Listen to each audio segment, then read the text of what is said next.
پھر یہ ایک نان بائی کی دکان پر کھانا لینے گئے اور دقیانوسی زمانے کا روپیہ دکاندار کو دیا جس کا چلن بند ہو چکا تھا، بلکہ کوئی اس کا سکہ دیکھنے والا بھی باقی نہیں رہ گیا تھا۔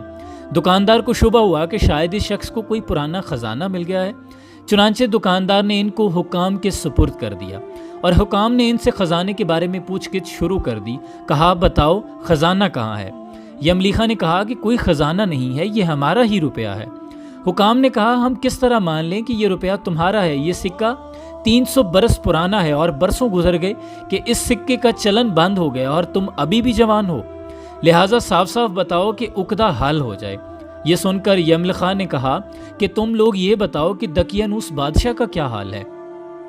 حکام نے کہا کہ آج روئے زمین پر اس نام کا کوئی بادشاہ نہیں، ہاں سینکڑوں برس گزر گئے کہ اس نام کا ایک بے ایمان بادشاہ گزرا ہے جو بت پرست تھا۔